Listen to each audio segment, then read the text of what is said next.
Bonjour, après un roman américain, aujourd'hui nous allons passer à un roman anglais, La machine à explorer le temps, d'H.G. Wells.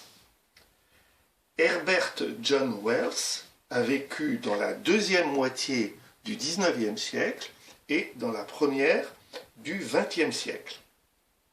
C'est un Londonien qui vit d'un milieu social particulièrement défavorisé et qui, lorsqu'il était enfant, ne reste à l'école que jusqu'à l'âge de 14 ans. Puis, il doit exercer différents métiers très jeune.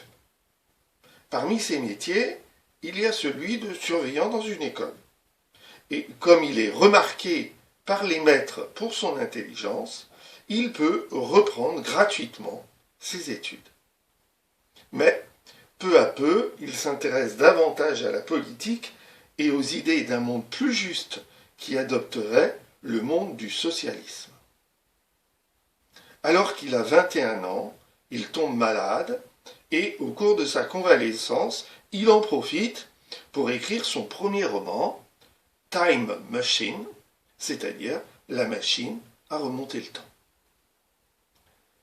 C'est un énorme succès qui lui apporte la sécurité financière et lui permet d'écrire de nouveaux livres, les plus célèbres étant L'île du docteur Moreau et La guerre des mondes. Mais revenons à la machine à explorer le temps. Au début de ce roman, le personnage principal, nommé l'explorateur du temps, reçoit chez lui plusieurs amis à qui il expose une théorie scientifique audacieuse. Pour lui, il y a moyen de se déplacer dans la quatrième dimension, celle du temps, comme on peut se déplacer dans les trois autres, en long, en large et en profondeur dans l'espace. Devant l'incrédulité de ses interlocuteurs, il présente alors une maquette miniature qui est en fait la première version de la machine qui va dans les chapitres suivants lui permettre de voyager dans le temps. Je vais vous lire un court passage du chapitre 2 pendant lequel il présente cette machine miniature. Ce petit objet n'est qu'une maquette, dit l'explorateur du temps en posant ses coudes sur la table et joignant ses mains au-dessus de l'appareil. C'est le projet que j'ai fait d'une machine pour voyager à travers le temps. Vous remarquerez qu'elle a l'air singulièrement louche et que cette barre scintillante a un aspect bizarre, en quelque sorte irréel. Il indiqua la barre avec son doigt. Voici encore ici un petit levier blanc, et là, en voilà un autre. Le docteur se leva et examina curieusement la chose. « C'est admirablement construit, dit-il. »« J'ai mis 2 ans à la faire, répondit l'explorateur du temps. Puis, lorsque nous eûmes tous imité le docteur, il continua. Il vous faut maintenant comprendre nettement que ce levier, si on appuie dessus, envoie la machine glisser dans le futur et que cet autre renverse le mouvement. Cette selle représente le siège de l'explorateur du temps. Tout à l'heure, je presserai le levier et la machine partira. Elle s'évanouira, passera dans les temps futurs et ne reparaîtra plus. Regardez-la bien, examinez aussi la table et rendez-vous compte qu'il n'y a ici aucune supercherie. Je n'ai pas envie de perdre ce modèle pour m'entendre ensuite traiter de charlatan. Il y eut un silence d'une minute, peut-être. Le psychologue fut sur le point de parler, mais il se ravisa. Alors l'explorateur du temps avança son doigt vers le levier. « Non, dit-il tout à coup, donnez-moi votre main. » Et, se tournant vers le psychologue, il lui prit la main et lui dit d'étendre l'index, de sorte que ce fut le psychologue lui-même qui mit en route pour son interminable voyage le modèle de la machine du temps.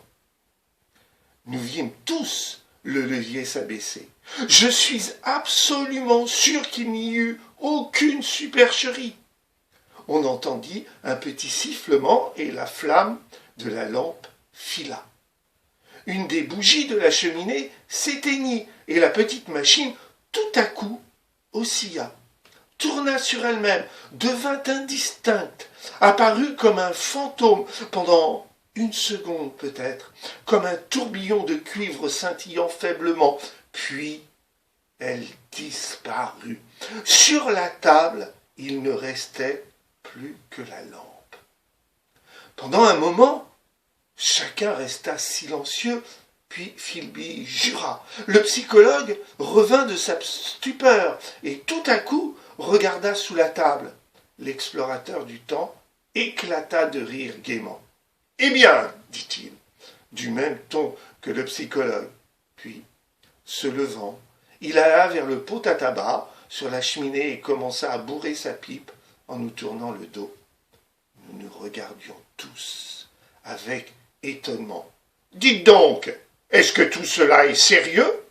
dit le docteur. « Croyez-vous sérieusement que cette machine est en train de voyager dans le temps ?»« Certainement, » dit notre ami en se baissant vers la cheminée pour enflammer une allumette. Puis il se retourna en allumant sa pipe pour regarder en face le psychologue. Celui-ci, pour bien montrer qu'il n'était nullement troublé, prit un cigare et essaya de l'allumer sans l'avoir coupé. « Bien plus, j'ai ici, dit-il, en indiquant le laboratoire, une grande machine presque terminée. Et quand elle sera complètement montée, j'ai l'intention de faire moi-même avec elle un petit voyage. » Vous prétendez que votre machine voyage dans l'avenir? Eh bien, si, à votre tour, vous décidez de lire ce livre, en franchissant plus de 800 000 ans dans le futur, vous visiterez la société paradisiaque des Éloïs. Mais vous découvrirez aussi les horribles secrets du monde souterrain des Morlocks. Vous serez, comme moi sans doute, sous le charme d'un amour étrange du héros pour la douce Wina. Vous franchirez encore des milliers d'années pour voir la Terre stérile et privée de toute vie humaine, tout ceci grâce à la machine à explorer le temps. Pour conclure maintenant, on peut s'intéresser à ce roman à travers quelques notions de philosophie du programme de terminale. Les premières notions sont celles de la science et de la technique. Au XIXe siècle, dans le courant de la révolution scientifique et technique, les Européens, et en particulier les Anglais, croient aux vertus du progrès et en ses possibilités illimitées. C'est bien ce qu'anime l'explorateur du temps, à la fois dans la création technique de sa machine, mais aussi dans l'aventure périlleuse dans laquelle il s'engage avec beaucoup de courage et d'espoir. Le deuxième thème de philosophie qui est abordé dans ce livre est évidemment le temps. Le temps est une notion omniprésente dans ce roman. Face à cet optimisme du XIXe siècle, Wells répond par son propre pessimisme en dénonçant les illusions d'un monde meilleur qui serait réservé à l'avenir grâce à la science et grâce à la technique. C'est évidemment une des originalités de ce roman.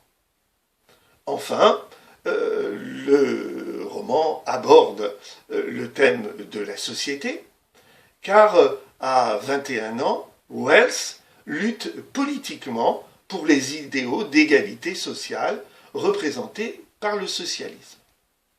Cependant, il reste lucide sur l'individualisme qui pousse les humains à préférer leur intérêt personnel à celui de la société en général. Et à travers son roman, il cherche à dénoncer les forces souterraines qui donnent aux hommes une illusion de bonheur pour mieux les dévorer.